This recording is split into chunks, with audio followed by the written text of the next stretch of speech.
Hello and welcome to Newsnight. I am Ladi Akeredoluale. Thanks for joining us. My guest on the program today says the focus on increasing minimum wage as part of palliatives in the aftermath of petrol subsidy removal must be stopped and a more holistic approach involving all stakeholders embarked upon.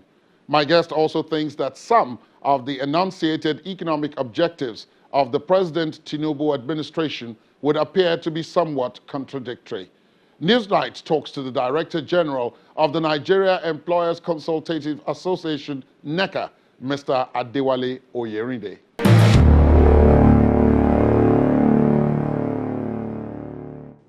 Mr. Adewale Oyerinde, thank you for your time. Thank you for joining us on the program.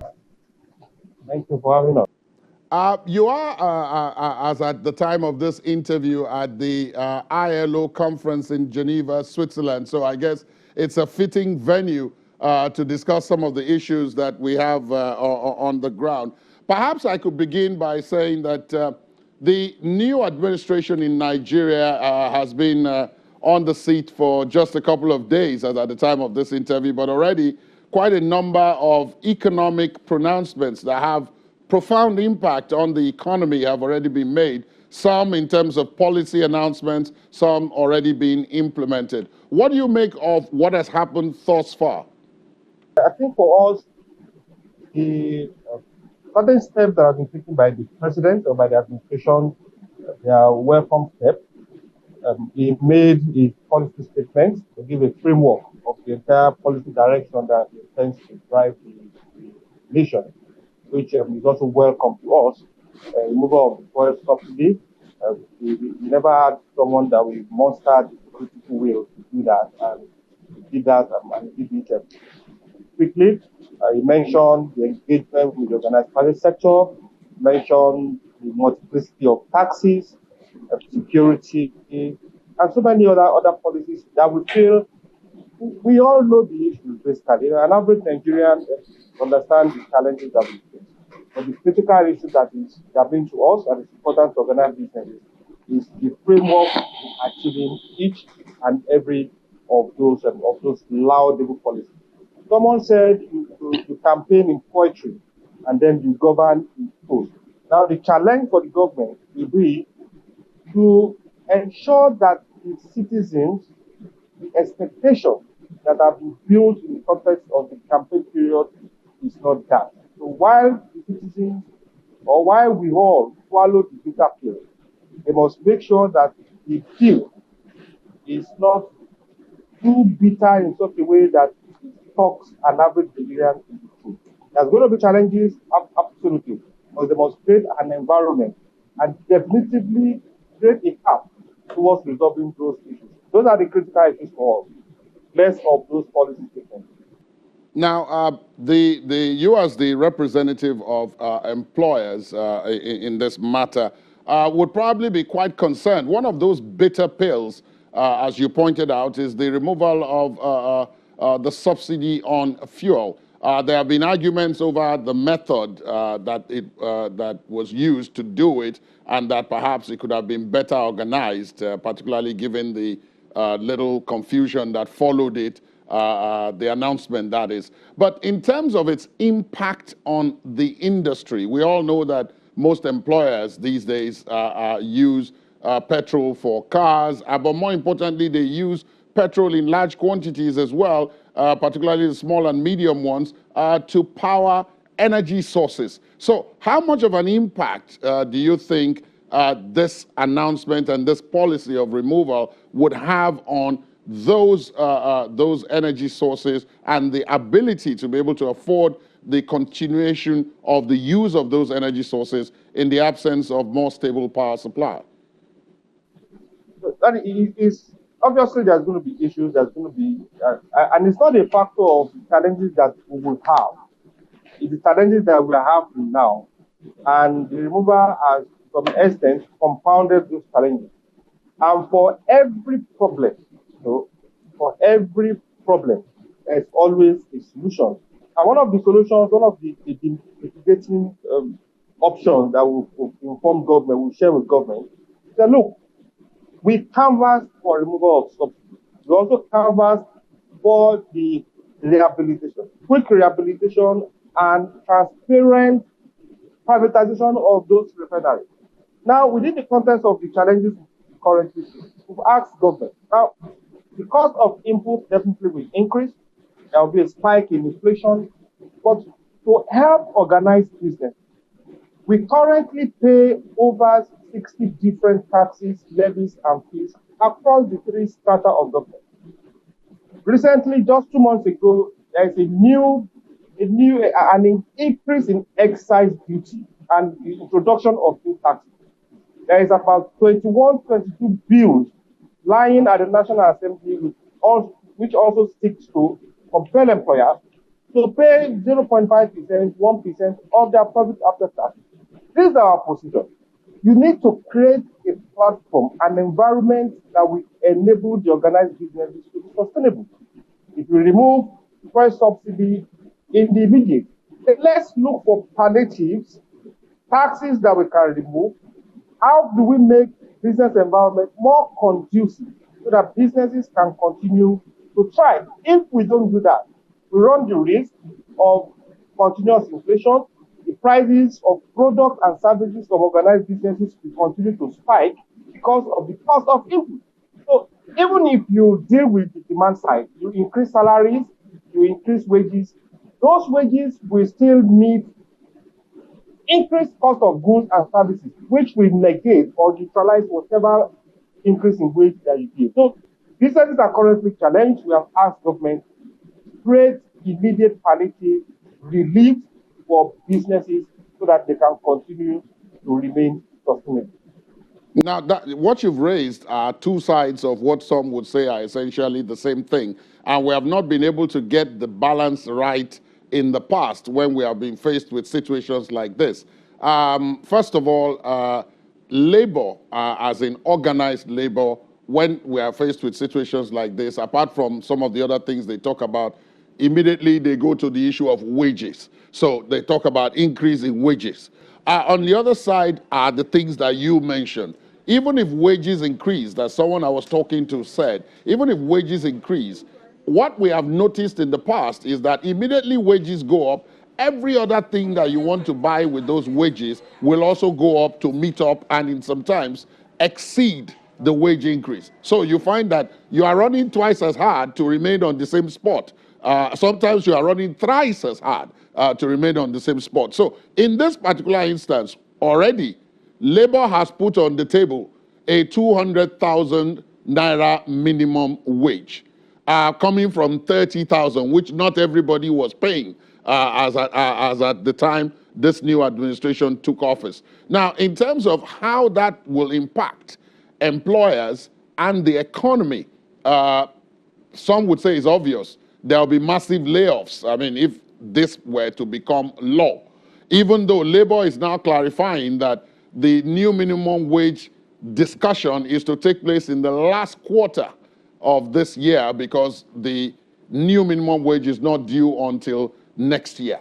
But the question is, as NECA, as employers, you have said federal government should put in place a wage fixing mechanism. What do you mean, especially against this background? So fortunately, we are in the ILO, and I work in the committee of the application of standards. And it will interest you that as we speak, about 2 or 3 countries have been brought to the committee of application of standards, discussing their non-compliance to the convention, ILO Convention 121 on minimum wage fixing.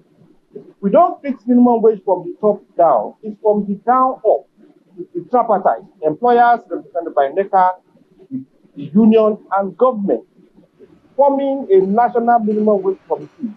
So whatever proposition the union has, they bring it to the table. The employers bring in their propositions. Then we look at all the parameters, including cost of living, including the ability to pay, including so many socio-economic factors. Now, yesterday we came up with a statement beyond the national minimum.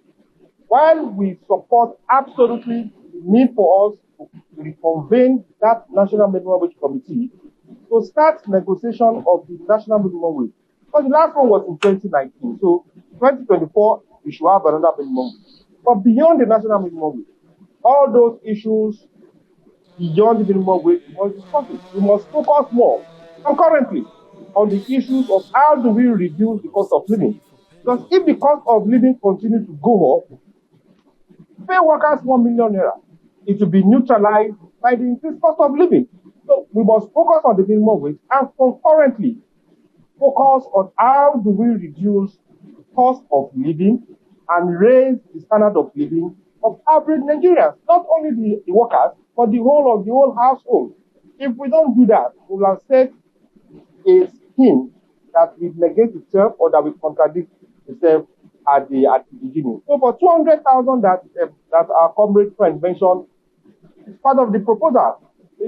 We can bring it to the table, but let's test each proposal within the context of the ability to pay, within the context of productivity, within the context of the many socioeconomic challenges that we currently have. Then we arrive at a realistic national minimum wage. Suffice to say, that at the private sector, we really don't have much of a challenge with the issue of national minimum wage, issue of minimum wage. Because currently, employers in the private sector, sectorally, we negotiate every 2 years through the instrumentality of collective bargaining, which sets wages on biannually. So you might see in a sector, in the private sector, that the minimum wage is about 45,000, some about 50,000, some about 60,000, depending on the sector. So, but the national minimum wage, the minimum amount that anybody should pay, we still have the responsibility to set that transparently, and we still have the responsibility to commence that as quickly as possible. But most people will tell you that, I mean, if you add those who are in formal employment in government at the federal, state, and local levels, and you add those who are in the organized private sector, which you, of course, represent employers there, you put them together, they still form a very small percentage of those who are in some form of employment, particularly in the informal sector, where the issue of minimum wage does not arise. People pay what they can afford. And that speaks to what you just ended your last answer with, which is that we've got to be realistic. The issue of ability to pay comes to bear. Because if I were to employ a domestic servant, I'm not likely to say, oh, because this is the minimum wage, I can't pay that domestic servant less than that, and therefore send the person who is looking for work away. He or she will be willing to accept whatever it is I offer, even if it is below the national minimum wage, in order to be able to get some income. Now, I use that as the example to set the background about the vast majority of Nigerians are not in the organized public sector. They are not in the organized private sector, if you will pardon my use of those phrases. How do we take care of those ones? Because your employers group will, I'm sure, also have people who don't fall within strictly these two groups, but who are in that third group.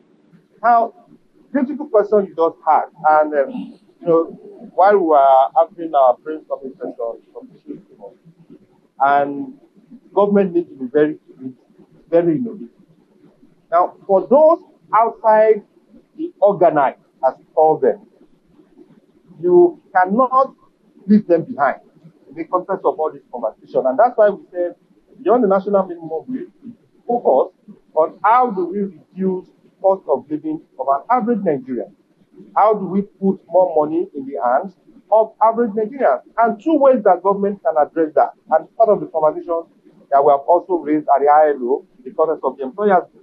One, our social protection floor, our social protection mechanism, we need to rejig. We need to work in such a way that we deal with the issue of vulnerability. There are vulnerable persons everywhere. And no matter how much we try, there will always be vulnerable persons. They are everywhere in our midst. Our social protection scheme must be rejigged in such a way that it directly affects or improves the life of those that are actually vulnerable. The second thing that government can do is to focus on what we call the wage goods. Wage goods are, what are those typical things that an average person always spend money on? Whether you are educated, you are not educated. Three of those things I will tell you. One is accommodation, rent. Second one is food. Food. Third is transportation. And fourth is education. Now, government should concurrently, whatever saving that we are making with the removal of fuel subsidy, deal with the issue of the public transportation, not in the context of buying buses or empowering individuals with schemes that has never worked. So if you look back at the other schemes we've had in time past that aims to deal with the issue of subsidy removal, where are they now? They all fail. But we must restructure our public transport system in such a way that it meets the needs of the average Nigerians. Deal with private, deal with the issue of the transportation, deal with the issue of food security, and for you to deal with that, you have to deal with the issue of insecurity generally in the north and the areas where we have food markets, and then deal with the issue of rent through mortgages and through rent-to-own schemes. These things are not 1 day, 2 day, 3 day, 1 year project. The project must put in place to progressively take a lot of people out of the poverty line. All summed up within the context of reducing the cost of living of an average Nigerian. Thank God that the president signed the student loan today. We have not seen the full details of the bill, but the snapshot of it seems to provide a succor to students that have challenges with progressing with their education, a loan without collateral, but with very stringent guarantee conditions, which is fine. But those actions, those efforts must be concurrent in such a way that you don't leave anybody behind. As we are dealing with the national minimum wage, we are dealing with supporting organized businesses to remain competitive. If they are not competitive, as you mentioned, layoff will come, businesses will close, and the new concept that we have now, the Japa syndrome. We know the Japa syndrome for employees. There is a new Japaism happening with employers now, where people close job here, they move to Togo, they move to Benin Republic, they move to Ghana, produce, and through the instrumentality of the African free trade, African Continental free trade, they bring their goods one way or the other, either legally or illegally. They bring it back to the country, making us just a sales point, which is another big issue that government needs to deal with. So focus on those three issues: wage, goods, as I mentioned there, accommodation, transportation, food, and education. We're already dealing with the issue of education. Some would describe it as a cushion that is there. The last administration was going to disburse it. The $800 million loan that was supposed to be specifically to provide mitigation methods or mitigation facilities for this subsidy removal. But at least as far as we know, that money was not actually disbursed. So there is that $800 million there. And the debate about what to do with it, whether it is to go to, as you call it, safety nets for the vulnerable individuals within the society, or it is to be given to employers to also expand their own production facilities and so on, so that they can employ more people as part of the mitigation methods, and more people will get pay packets at the end of the day. Which one should we pursue out of this? Because at least if the money is still there, $800 million, as you and I speak today, is a lot of money. It will not solve, it's not a silver bullet kind of amount, but at least it can push us in the right direction if we choose it. You know, that is not $800 million. If you remove the administrative charges, the amount budgeted to deal with the administrative issues around it, you will realize about a quarter of that $800 million is gone, which is another sort of worry for us. Now you say you give 5,000 naira to 10 million households per month. 5,000 naira. That is cosmetic. It's cosmetic, with due respect, it's shallow. And we think that's not the direction that we should be going. In the short term, the 5,000 for 10 million households, it's not what we should be talking about now. we have faced a major challenge with rising costs due to the issue of the removal. What Nigerians want and what organized businesses desire now are clear roadmaps that if we are to suffer for a while, show us a path towards a sustainable growth for income level of workers, a sustainable path for general increase in the life and welfare of average Nigerians, show us a definitive path to creating a hospitable environment for businesses to thrive. The short-term effect of 5,000 naira for 10 million households, we can't feel it. Absolutely. What will 5,000 do for an household? So, and the 10 million household that we have called, how do we arrive at the issue of the 10 million? Whatever social security measure you are putting in place, it is not backed as adequate data. Then you run the risk of creating another scheme for the boys to share. And those are our concerns. Let's leave the 800 billion naira and come back and decide effectively what exactly do we do. But first, not distributing 5,000 naira to 100 to 10 million households to share, because that will not stop anything. Also, not sharing that money within any context of consumption. Let's look at building structures that will sustain us beyond 3 months short term, 6 months short term, 9 months or 1 year short term. That is what we should be looking at currently. And as I mentioned earlier, short term 3 months, look at the workers area before the issue of national minimum wage will come up. We reduce the tax exposure of employees so that we can put more cash in the hands of employees. We reduce the burdensome tax regime that current businesses are currently paying so that they can breathe fresh and then remain sustainable. Once we can guarantee the existence of both, it trickles down to the general environment and to Nigerians as a whole. But the 800 million naira sharing 5,000 to 10 million households, we are absolutely not in support of that. The single cost that makes manufactured goods in Nigeria or even services that are produced by Nigerian businesses uncompetitive would be power, the cost of power.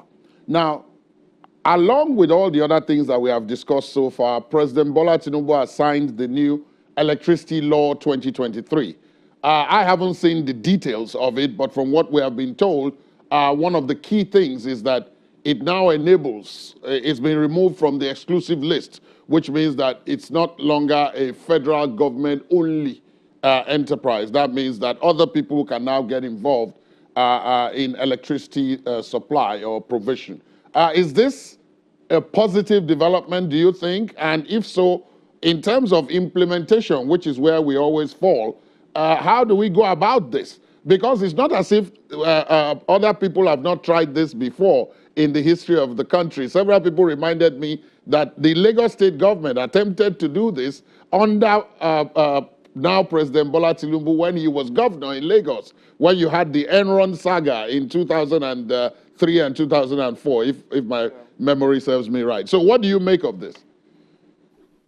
You know, if you recollect, years ago, we have NASCO in Jos. So I served in Jos. And those days, NASCO was generating power. And that was prior to the bogus privatization of the power sector that we did. NASCO was generating power and it was selling power to the villages and towns in Jos.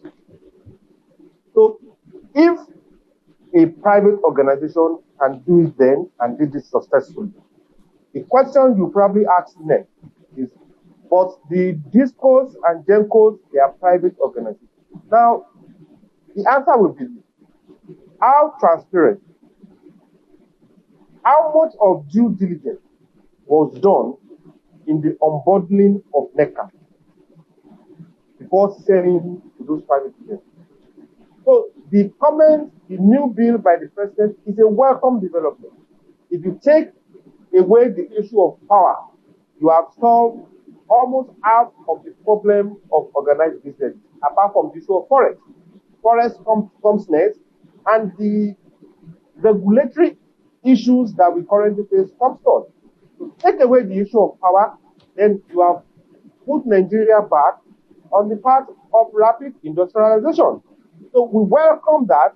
Why it's also not going to be a one-day flip chart that make the pronouncement, then each government does power plant does bring up from each of those states. But it's a welcome development. It's now left for the governors of the state to be innovative enough, either to go into public-private partnership with experts in the private sector to create and quickly create that process, initiate that process, and build your own power plant so that you can enhance your potential for industrialization. That is the path that we think each governor of the territory state should tread. But we welcome the development of the president signing the bill. We believe that should be the way we should be going, right? It's a way we should have gone before now. What happened in Lagos State, can't say precisely whether there were bottlenecks, whether there were institutional issues that the state government has to deal with. We are not private to all this. But now that we have the bill signed into law, no state, each government of our 36 states to do whatever it takes for them to leverage on that opportunity to change the narrative concerning the industrialization of their state. You made reference to it earlier in one of the answers to the earlier questions, where you talked about the level of taxation, multiple taxes from various agencies and bodies, and you talked about the latest one, which was the one that then came to light after the last administration left, which the then President Muhammadu Buhari had signed into law just on the eve of his departure, which is the Finance Law 2023, which in its provisions has room for some of the taxes that you mentioned. Now, it comes as just as the new president, Bola Tinubu, talked about harmonization of taxes. So these are two, shall we say, two objectives running in parallel, in opposite direction, because the finance law seeks to jack up revenue for government, whereas President Tinubu talks about harmonization of taxes to ease payment. So how are you receiving this? And if this new law, which has just become law, is against what the new president wants to achieve, how do we then square it? Through the removal of fuel subsidy, there's natural increase in prices of goods and services and price of input. The fiscal policy measure, as you mentioned, encapsulated in the finance bill, increased excise duty disproportionately, outrageously, that creates serious challenge for the sustainability of the sector. Introduction of new taxes also came up, the green tax. We have pleaded severally for the issue of harmonization of taxes. And when it was done, and there was a research by about two top-level consulting firms in Nigeria, one of the top four, that also showed that even after the harmonization that was done yesterday, there seems to be more taxes to be paid. So what we are appealing to the government is, if you want to drive growth, then make the tax environment conducive. You want to drive growth, make tax environment conducive. In fact, we have appealed that the provisions of the Finance Act should be suspended for now. The new taxes, the increment in excise tax and so many others, we should suspend it now and ensure stability. Our first focus must be stability. And then once we stabilize, then the president should look at those inherent contradictions. And I was telling you, there are so many contradictions. And those are the things that characterize the last government.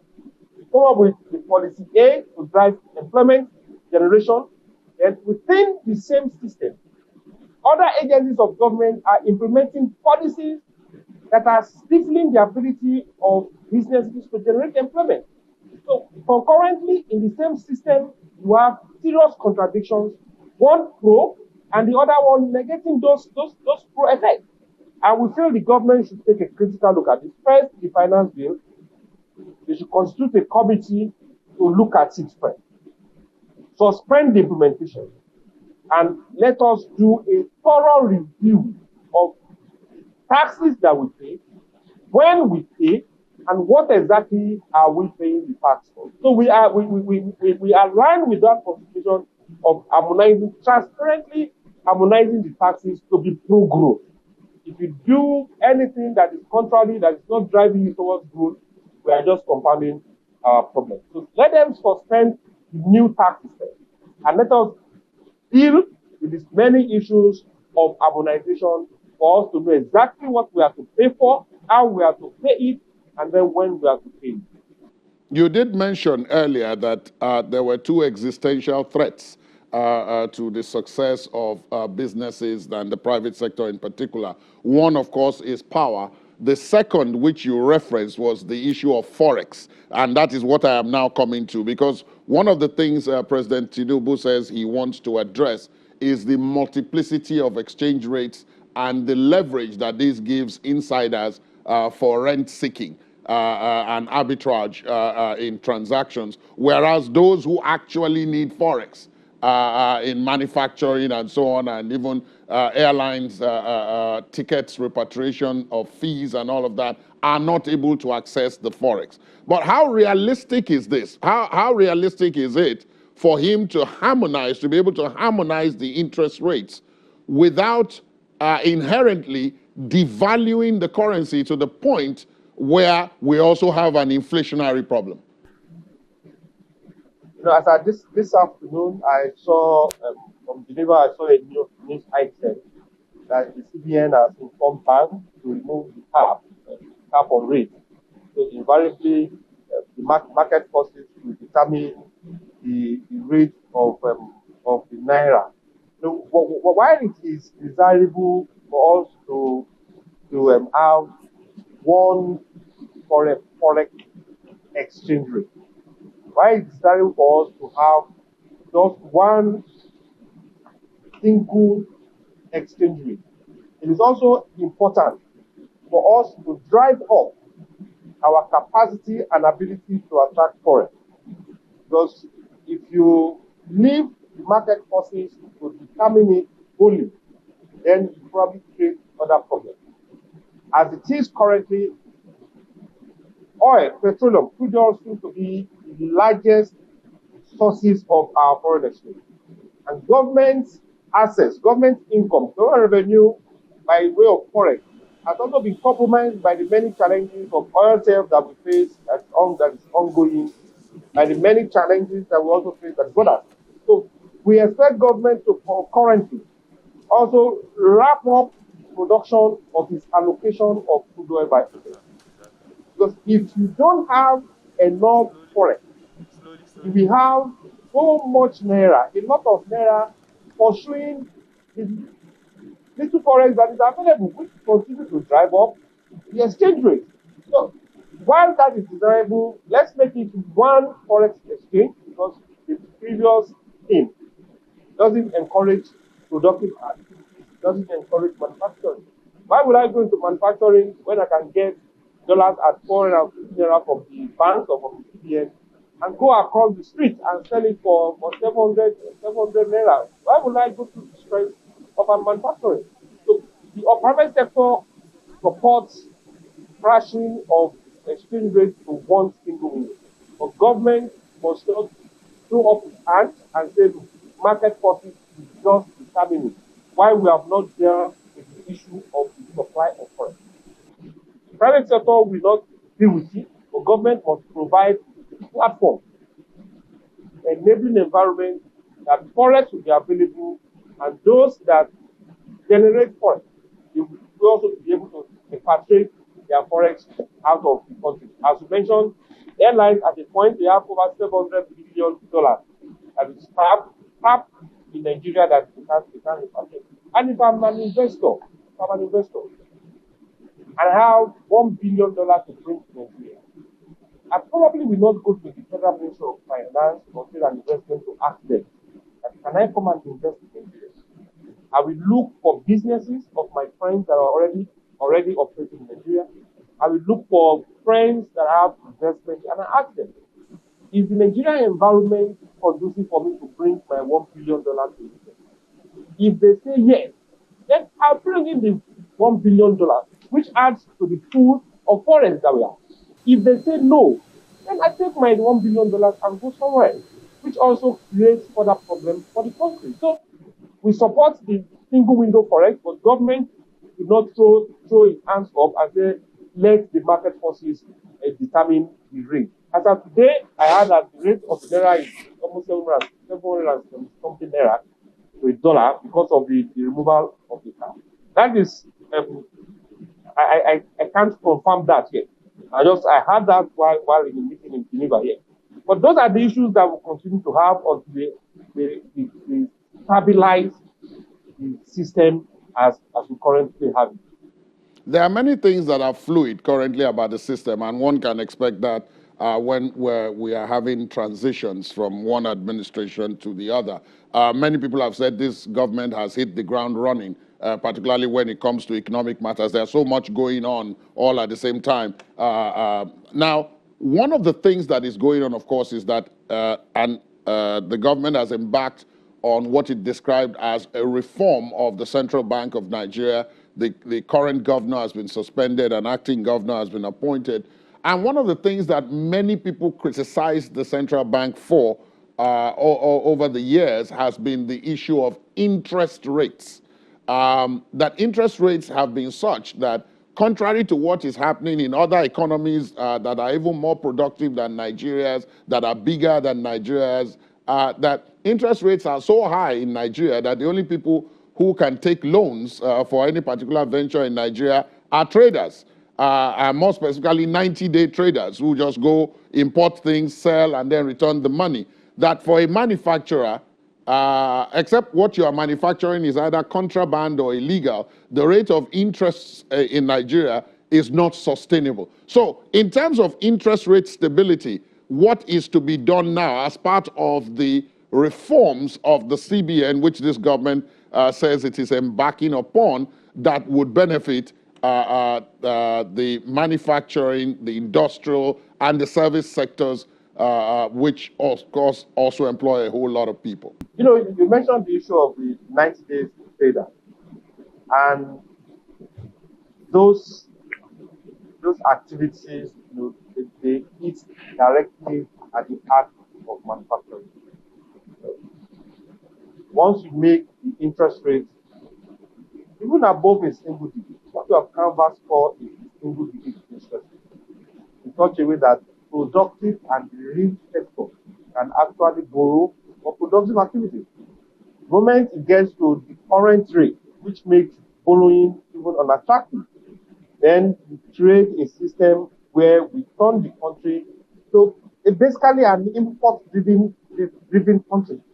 Only those that can turn over their goods, import things, and turn over within 90 days, within 50 days, they will be the only ones that will be able to approach the bank to collect loans.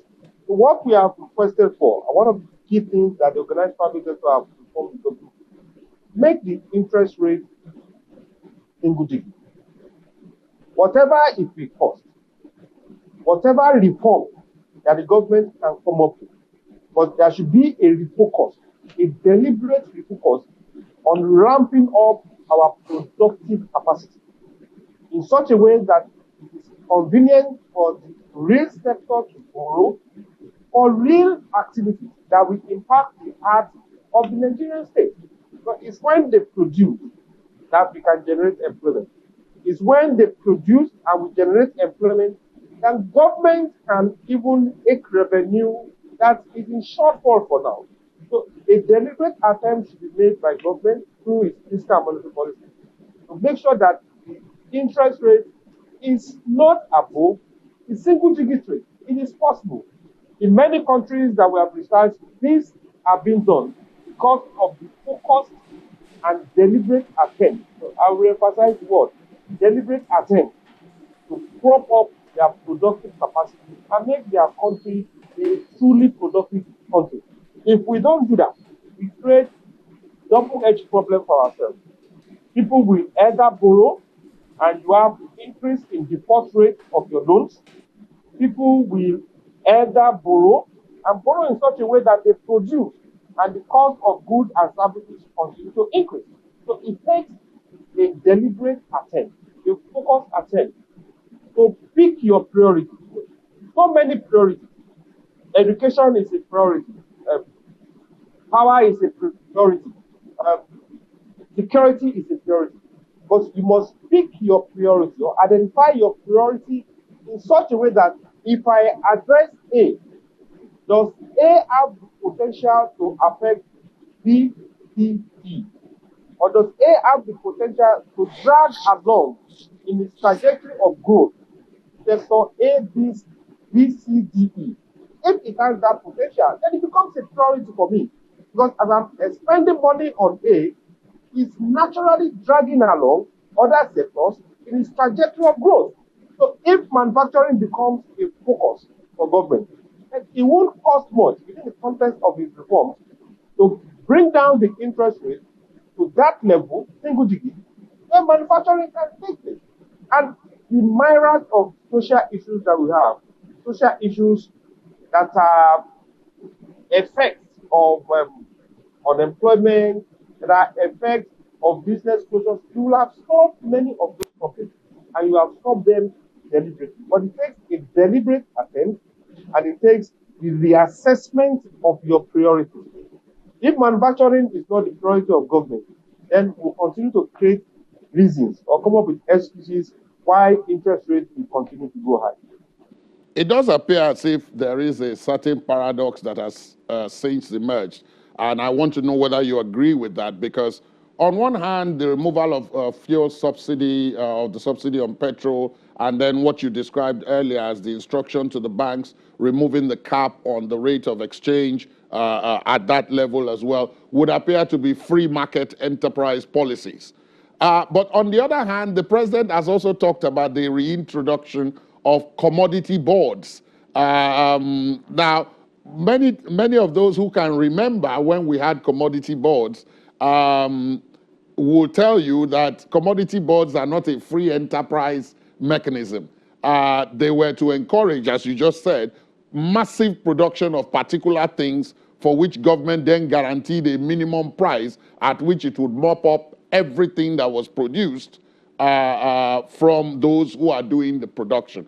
Now, the reintroduction of the commodity boards, in your view then, and given this background, it seems tailored in an entirely different direction, not completely free market, is it? I will answer the question using the analogy of the announcement of the removal of first subsidy. And the announcement was announced, the comment was made. The next day, we started seeing huge filling stations. Most of those filling stations, they had the old stock. Yes. So if you allow, within the context of our development level, if you allow a free market, you create the avenue for unscrupulous individuals to hijack the process. Because also your regulatory framework must be such that it can deal with those issues, those unscrupulous elements that I want to exploit that policy. If your regulatory framework is not strong enough to deal with it, or if you don't have the strength, political will to deal with those issues, then you must create some guide. Some call it guided free market. Some call it guided regulation. Some might call it guided, depending on the name that each country wants to call it. In such a way that while you deregulate, while you say the market should be the market should determine the price, but you don't remove your hand totally from it, so that those that might want to game the system, those that might want to take advantage of the system, so that they will not try. We have the issue of the border. borders should be open or not open.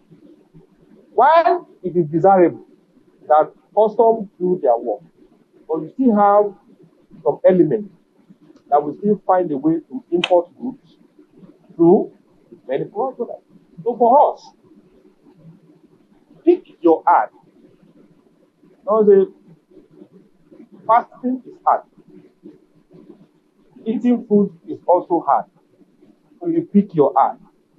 At this stage that we are in, government must speak is hard. And most especially, they must do whatever it is to encourage citizens' consensus. They must build consensus around any policy that they are coming up with. Because the success of those policies or the failure of it, beyond the thinking that must have gone behind it, there must be citizens' consensus. They must carry the whole Nigerians along to the implementation of it. Commodity board, they work in time past. Are they relevant to the context of our reality? I don't know. What is thinking behind government plan to introduce the commodity board? We can't say precisely. And that's why we say we need the framework. How will commodity board work now? How will those structures, those policy statements, what are the frameworks that will drive them? The framework that will drive them point towards their success or will point towards the otherwise of those policies. But we need to see explicitly the framework that will drive those policies. If there are no frameworks, we'll be making conjectures, we'll be making suggestions that are probably dangerous to an average Nigerian that doesn't understand the whole context of the conversation. But the framework for those policies will really help us to make very informed comments. Now, there's something else that the issue of framework is important to, and there have been back and forth on this, and it comes to mind because twice or thrice now within this conversation, you have mentioned the issue of our borders and their porous nature, and that is the Africa Continental Free Trade Agreement, which, depending on who you talk to, some will tell you, oh, that is the game changer. It's going to open up the continent and is going to accelerate its growth. And then there are others who are a lot more cautious. One of those who was extremely cautious was our immediate past president, Muhammadu Buhari, who was it took a long time for him to sign on to that agreement. And part of the reason we are told was that Nigeria is the largest market on the continent. It has a whole lot of people and a lot of people who can immediately buy goods. And so all kinds of tricks were being employed to get Nigeria's market open to everybody. Now, for those of you who are inside, who are trying to manufacture for the local market, and in some instances to export to the outside world, this is a catch-22 situation, it appears, because while you don't want to close your borders completely to people from outside, otherwise they will do the same to you, you also don't want to open the borders to allow everything come in, otherwise you may not be competitive in terms of pricing. So where are you in terms of this Continental Free Trade Agreement? There are some of your members who I've spoken to who say to me that, look, they want Nigeria to promote made in Nigeria the way everybody is doing it. Is that really the official position? It's really a catch-22 situation, really. And I dare say also that the interest for many African countries and their interest, their enthusiasm about the AfCFTA is probably the market, the huge market that Nigeria provides. 200 million people, the biggest in Africa. That seems to be the attraction. And now that we have signed,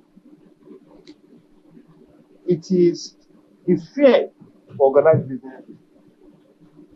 If government did not deal with the infrastructural gap currently existing, if the regulatory environment for businesses here in Nigeria is still inhospitable, then we have commenced the process of the requiem mass for many businesses in this country. Because if your goods are not competitive, and others are bringing goods from similar goods or substitute goods. They are bringing it from outside and bringing to sell to compete with your goods, that is of higher prices. Then we run an existential risk as a result of our participation in the African capital. Now, the second flip side is this. The African market is quite big. Nigeria have one of the best innovative, one of the most resilient employers and businesses in this country. If we get it right from the side of government as providing the requisite infrastructure and environment for businesses to thrive, then it becomes a game changer for us. But if we don't, we have created a system that will cause enormous challenge, not only for organized businesses in Nigeria, but also for government itself, because our jobs will be exported, businesses will close down from here, probably go somewhere else and commence productive activity, bring their goods here to sell, as we are currently seeing, which change the dynamics even for our national growth. So we are in AFCFTA already, and the appeal to government, to the new administration. Let's focus on bridging the infrastructural gap. Yes, we understand that over 20 trillion gap in infrastructural development exists currently. But the immediate things we can do to make our environment comfortable and convenient for businesses to operate, we should do that. If we are not doing it, we are in AFCFTA for the African market, not necessarily for the Nigerian market. So it's a dicey situation. I'm hoping the new government will take a critical look at it and listen to the cries of organized business. It's an enlightened self-interest for the federal government to take a critical look at the issue of infrastructure and deliberately, like I emphasize, deliberately create that environment for organized businesses to thrive, to be sustainable first. Then we now talk of competition. Very important food for thought, very good way to conclude this conversation. Mr. Adewale Oyerinde, thank you so much for your time and for the unique insight on many of these issues that are now unfolding under the new administration of President Bola Tinubu. We wish them the very best of luck and hope that they take the right decisions in the interest of all. But thank you so much for your time on the program. Thank you for having us.